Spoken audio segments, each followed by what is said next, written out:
Thank you, President Himberg, and thank you to my grandpa, Gary Strine, for being an inspiration to me every day.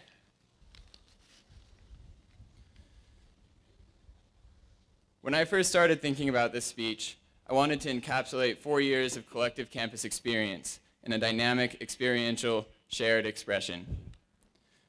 But let's face it, in that case, I should have stayed out too late last night, Snapchatted my trip to McDonald's, fallen asleep on the couch, frantically scribbled down a speech at breakfast without proofreading, and still somehow made it to commencement ready to deliver my final undergraduate assignment.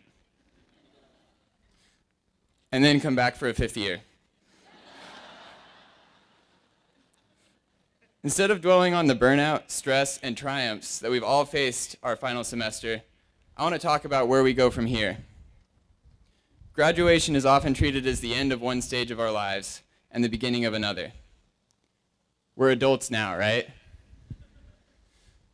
But life events and rites of passage don't make that statement true. We students are reminded of this every time we sleep through a 1 p.m. class, or play Dark Souls for 7 straight hours, or wear the same clothes 2 days in a row and hope that nobody notices, or put a McChicken inside a cheeseburger and call it dinner. Clearly, our lives are works in progress. And like most work that college students have, our lives tend to ignore deadlines, such as graduation. Instead of waiting around for these milestones, it's time for each of us to develop the self-trust to become the person we aspire to be. When people learn to do that, their lives transform into something great, a story with a purpose. Let me tell you such a story. When I was 9 years old, my family bought 3 baby goats. My brothers and I named them Newton, Zanzibar, and George. They did everything that goat YouTube videos would lead you to believe. Bawed enthusiastically, ran everywhere, and attempted to headbutt things with their little horns. We always had to watch out for George, who the others picked on because of his smaller size. There was trouble, but overall life was good. Then summer break came around, my family left on a road trip, and back home tragedy struck.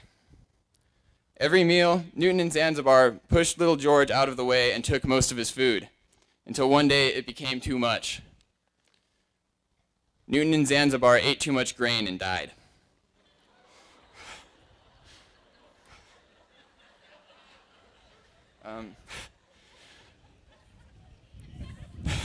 The diagnosis was overbloating,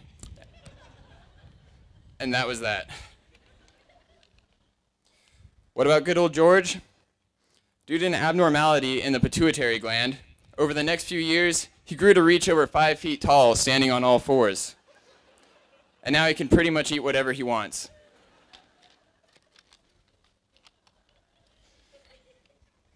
This unsolicited glimpse into my childhood is important. We instinctively turn this strange collection of events into a narrative, imbuing it with personality, conflicts, resolution, and even a message. George the goat unwittingly crafted a story. As you stand here on the brink of the rest of your life, you have the opportunity to do the same. Your life is a single story. Strive to make sure that every day moves the plot forward a bit more, or develops the characters a little further. Learn a little more about yourself and the world around you. You can't control what's already been written, but building off of that, you can guide what happens next, both in your story and those of others. Fortunately, that's a skill that C of I has been teaching us for 4 years. Hidden in all those essays, extra classes, and discussions is the ability to create innumerable stories worth telling, worth living.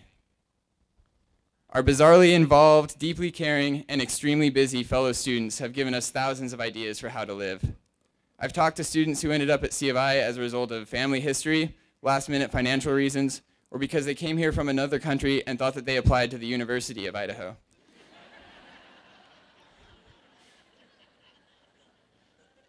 The series of events that brought us all together are as improbable as those that enabled George to survive grain gluttony and grow into the mega goat that he is today. And these seemingly impossible odds make our stories even more worth telling. We've developed close bonds with one another, and through 4 years of friendships, mistakes, and adventures, we have seen the myriad possibilities that life has to offer. Remember this defining chapter that we shared at C of I. As we move forward, living out the stories that we write for ourselves, we will have our own abnormal pituitary gland moments. So trust yourself. You're ready.